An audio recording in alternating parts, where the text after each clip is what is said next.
Anda menyaksikan Metro Siang dan kali ini kita masuk di segmen Metropedia. Yang kali ini kita akan ungkap temuan bahwa ada potensi bencana besar yang akan menghantam Indonesia. Selengkapnya dalam Metropedia.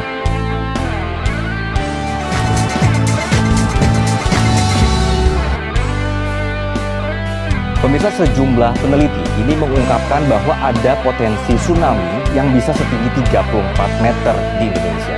Ini berarti prediksi ketinggian tsunami melebihi tsunami Aceh.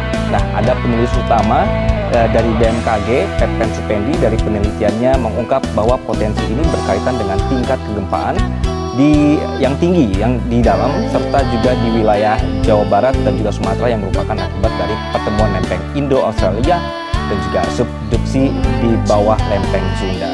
Nah, ini ada datanya di sebelah saya ini. Jadi ini ada temuannya, pemirsa. Jadi ini benar-benar nyata, jadi bukan ada hasil rekayasa. Jadi mereka sudah berkumpul dalam penelitian ini.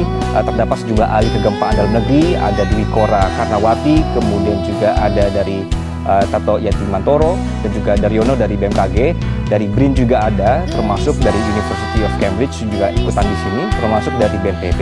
Nah, sehingga penelitian ini sangat tidak main-main dan bukan sembarangan.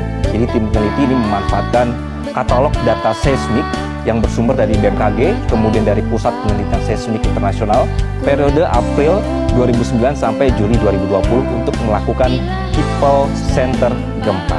Jadi mereka berkumpul, kemudian hasil penelitiannya ditemukanlah bahwa ini akan ada celah seismik besar di selatan Jawa Barat dan Sumatera bagian Tenggara yang berpotensi menjadi gempa yang besar sekali, magnitudenya 8,9, potensi tsunami-nya adalah 34 meter. Ini tinggi sekali ya pemirsa ya.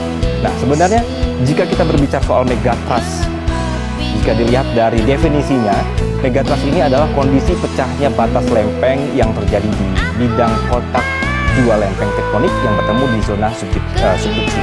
Nah, karena gerakan relatif lempeng ini yang tidak terbendung, tekanan terakumulasi di area dua lempeng tersebut dan akhirnya saling mengunci sehingga dilepaskanlah melalui gempa megatrust. Jadi ini ada kekuatan yang ditahan kemudian terlepas begitu ya.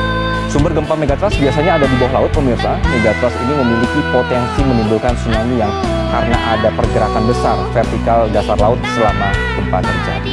Baik. Nah, megatrust itu tadi definisinya sudah ada apa, kemudian ini mana sih sebenarnya wilayah Indonesia yang akan menjadi perhatiannya? Nah, karena negara kita terletak pada bagian cincin api Pasifik yang membuat Indonesia rentan bencana, terutama gempa dan tsunami. Dalam buku Pusat Studi Gempa Nasional disebutkan bahwa sumber gempa dari segmen megatrust hanya berjumlah 13 segmen. Tapi ini bukan hanya sebenarnya. Jadi kami coba ilustrasikan di sebelah kanan saya, kalau bisa difokuskan atau di sebelah petanya, pemirsa. Jadi ini adalah segmentasi megatrust di Indonesia, ada beberapa. Satu adalah ini barat Sumatera, ada 6 segmen. Kalau kita bisa lihat di sebelah sini pemirsa ya. Oke, ini ada 6. Kemudian juga selatan Jawa ada 3 segmen, selatan Bali hingga Sumba ada 1 segmen, utara Sulawesi ada 1 segmen, lalu Maluku ada 1 segmen, dan utara Papua ada 1 segmen. Ini adalah yang sudah dipetakan. Nah, kemudian yang berwarna oranye yang Anda saksikan ini adalah ilustrasi misalnya keberadaan subduksi lempeng Indo-Australia yang menujam ke bawah lempeng Eurasia. Ini merupakan generator kuat sekali untuk terjadi gempa. Jadi wajar jika selatan Jawa ini menjadi kawasan rawan gempa dan juga tsunami.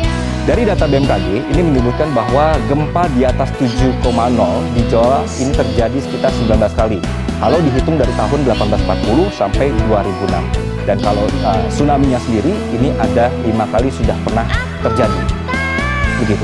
Nah, ini menurut Kepala Mitigasi Gempa Bumi dan Tsunami BMKG, Daryono, berdasarkan frekuensi kejadian gempa yang merusak, sesar aktif sebenarnya lebih sering terjadi dan menimbulkan kerusakan serta korban jiwa dibandingkan dengan megatrust. Namun megatrust sebenarnya relatif jarang terjadi, hanya saja sumber gempa megatrust ini mampu membangkitkan gempa dahsyat dengan magnitudo 8 hingga 9. Jadi meskipun jarang, ternyata dampaknya besar sekali. Sementara sumber gempa sesar aktif rata-rata hanya mampu memicu gempa paling tinggi 7,5. Yang membuat beda, gempa sesar aktif yang lebih sering terjadi banyak berpusat di daratan, dekat perkotaan, kemudian bahkan tempat tinggal kita sendiri, pemirsa.